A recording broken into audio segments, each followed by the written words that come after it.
Hi there, quilting friends. I'm Tiffany from Straight Stitching, and today we're diving into the square and square quilt block. Now, here's the fun part. I'm not going to just show you one way to make it. I'll walk you through two different methods so you can pick your favorite. One's the traditional approach, and the other is a shortcut that's faster and beginner friendly. So grab your fabric and let's get stitching. Okay, so we're ready to get started. We're going to start with the traditional piecing. And so for this piecing, you're going to need a square. Actually, you'll need 3 squares. And for this particular block, we're making a 4.5 inch square and square. So we're going to start with the larger center square, and that is measuring at 3 3/8.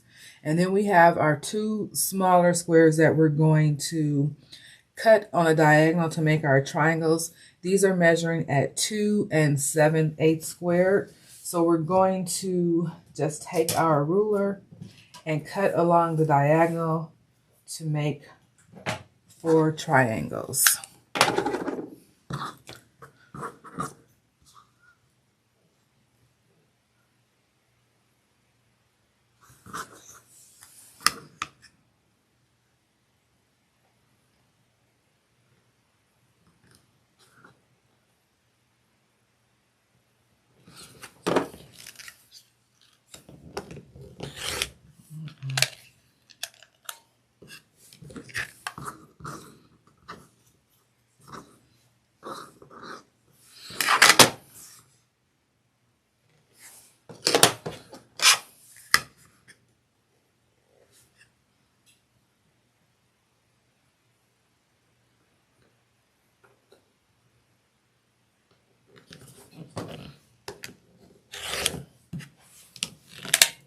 Okay, so we have our 4 triangles.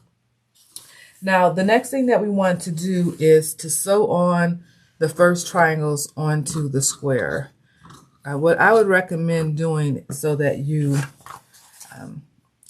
are lining up your triangles so that you are in the center, I would just kind of fold this square a little to get an indentation in the halfway point for both sides. So we're going to start with 2 of the triangles so we can see where the halfway point is, and then I would do the same for the triangles. And this is just going to make sure that you are lining up your materials in the center.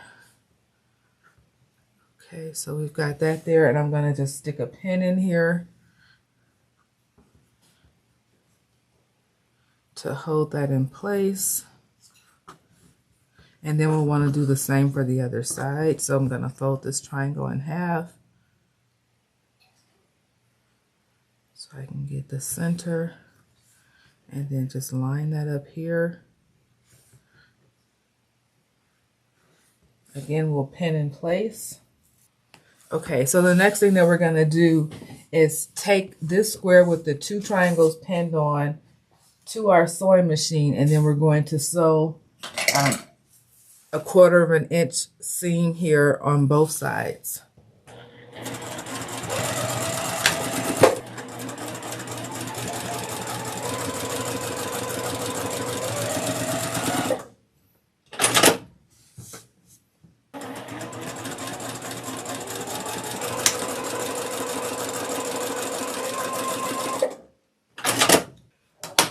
Okay, so we're going to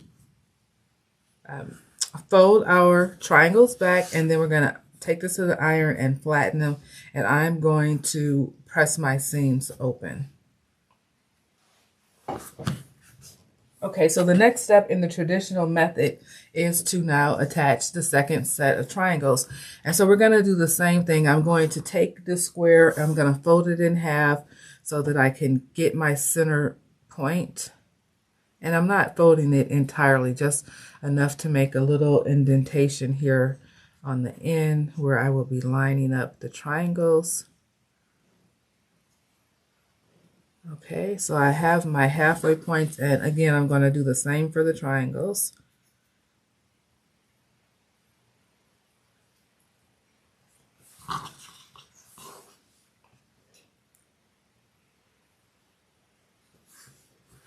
Okay, and I'm going to pin again. And do the same for the other side. So folding the triangle in half and lining it up. Okay, and I'm going to pin again.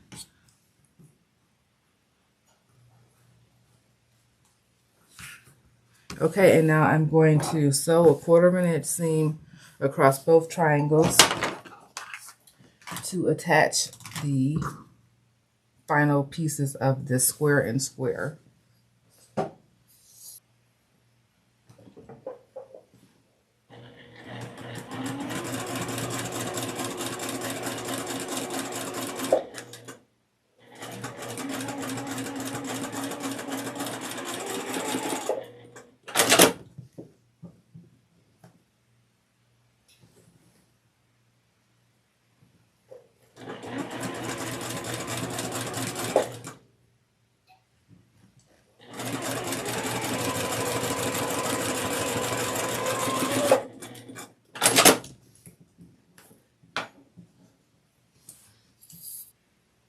Okay, so now I'm going to again just fold out the triangles, and I'm going to press my seams open.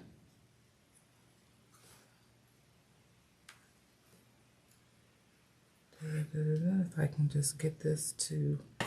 Okay, so here is our traditionally piece square and square quilt block. This square measures at 4.5 inches squared, and you can see I have the little dog ears sticking out, so I'm going to just trim those off. I have my 4.5 inch ruler.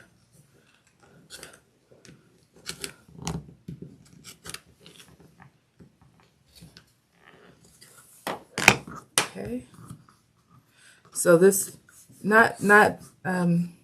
it's not difficult. You just you know, you need to make sure that you're lining up your triangles in the center, and then if you've done that and you've measured your triangles correctly, you should have the appropriate 1/4 inch from your point to the end of the square, so that when you attach this to your next block and a quilt, you will maintain your points. You won't lose them. So that's the first method, and now we're going to transition to the second method of making the square and square quilt block.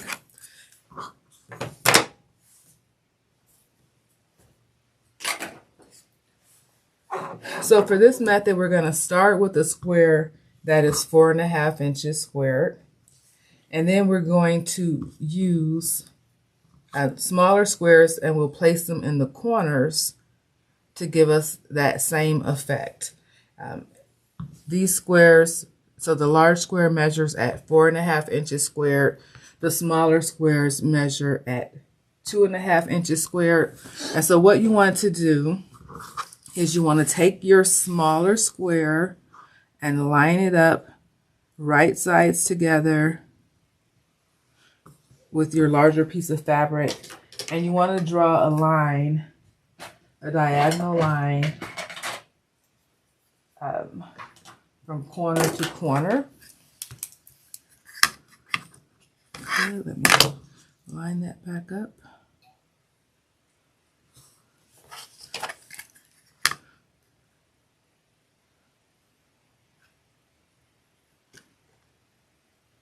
Okay, so we're going to just draw a diagonal line here. And then we're going to take this to our sewing machine, and then we're going to actually stitch right along this line here. But I do want to pin it to make sure we have very little movement as we transport it to our sewing machine. And so I'm going to just go ahead and do the opposite side as well. So again, I'm going to line this square up in the corner.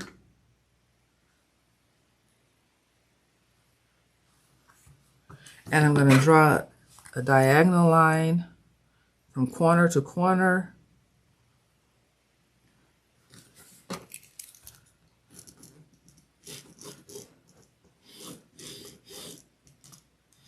and I'm going to pin it. Now, I do have a little trick that I want to share with you. So if you are like me and you are not wanting to waste any fabric, there is a really cool way to make an extra half square triangle as you're doing this block. So what I'm going to do is, you notice I have this line drawn on here.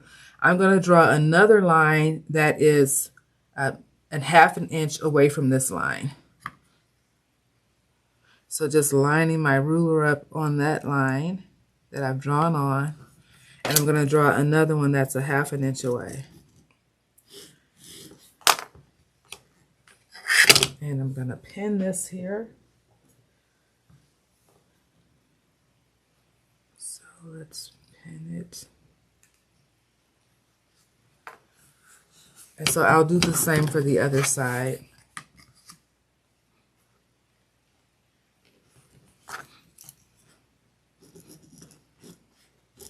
So what this is going to do is going to give us a really small half square triangle that we can use in another project. So I'm going to take this to my sewing machine and I'm going to sew along all of the lines that I've drawn on. So I'm going to do a stitch on this line, a stitch on this one to get the extra half square triangle, and the same for the other side.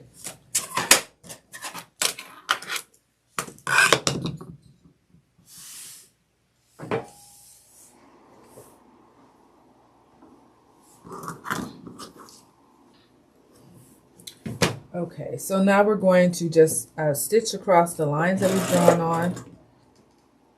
1/4 inch seam. Well, that's not exactly true. So we're just stitching along the line that we've drawn on.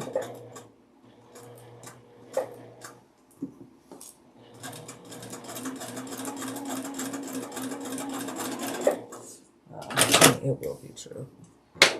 Okay, so now we're going to stitch along the second line that we've drawn on so that we can get our bonus HST.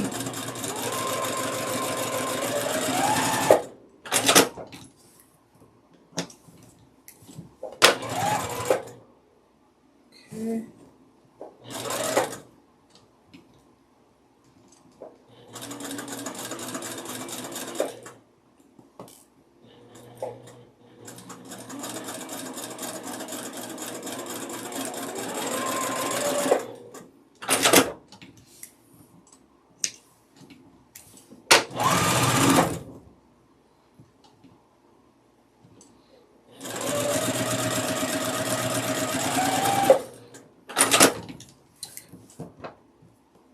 Okay, so we have opposite corners sewn on here. And so now we're going to trim them, and we're going to trim them at a 1/2 inch, 1/4 inch seam, sorry. So we're going to just take our ruler and line up the 1/4 inch mark on the first line that we drew. And you'll see, because we drew the second line 1/2 inch away, we're going to trim this and we'll have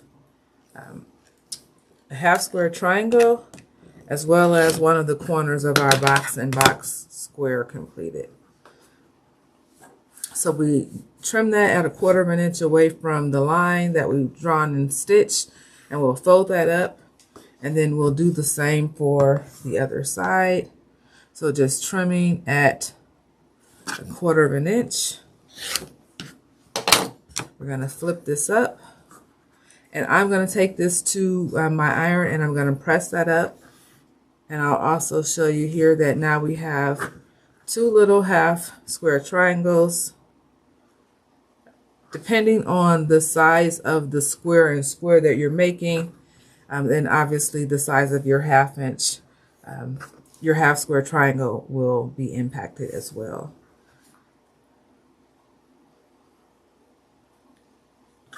Okay, so let's take this to the iron and we're going to press these triangles up.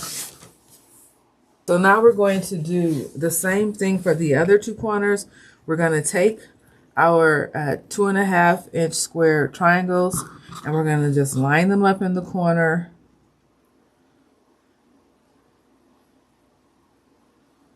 And you can frankly draw your 1/2 inch or your your line diagonal to diagonal or corner to corner before you line it up with the square. That's actually probably the better way to do it, because you can do it en masse. If you're doing a bunch of this particular block, then you can do chain piecing, because you'll already have your diagonal line drawn on. So you don't have to stop and do that for each corner. You will have already done that. Okay, so now again, we're just going to line this up in the corner, and I forgot to draw the second line because we're making these bonus half square triangles, so let me add that on.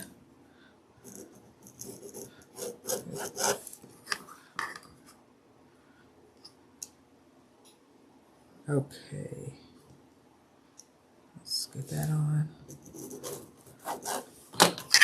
Okay, now back to our regularly scheduled program. We're going to line this up in the corner, and we're going to pin like we did previously.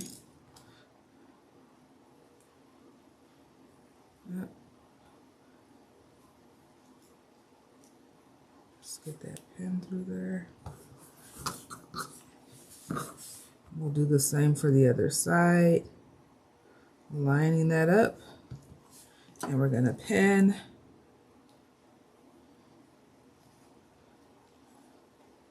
Okay, and so we're going to take this to our sewing machine, and again, we're going to just stitch on both of those lines.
So we've trimmed the top triangle off. So we have our HST here.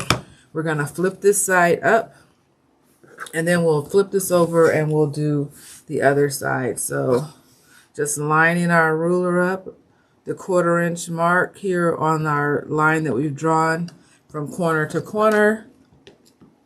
We're going to cut that. So here we have our bonus HST.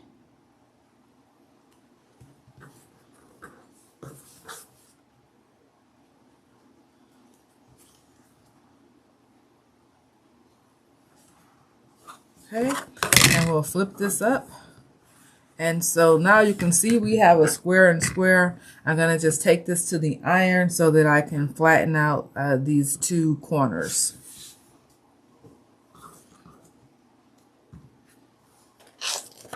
Okay, so here is a side-by-side view of our two square and square blocks. This block here on my left is the block that we did the traditional method. So it started with the center square and the 4 triangles. And this block here on my right is the one that we did, which is deemed the quicker method. It is the stitch and flip. So this is where we started with the larger square. So we started with the square. That's the actual size of the block that we wanted. We used 4 smaller squares in the corners. And then we did, drew the line on from diagonal to diagonal. We sewed across the line. And now once that was completed, we were able to trim off the extra and flip. So this is why this is called the stitch and flip. So you have two different ways here to create a square and square. So hopefully, one of them you'll find more useful, or maybe you'll find ways to kind of interleave both methods into the activities that you will be doing with your quilting. But both sides, as you can see, will give you beautiful results. So you really just have to pick the one that works best for you.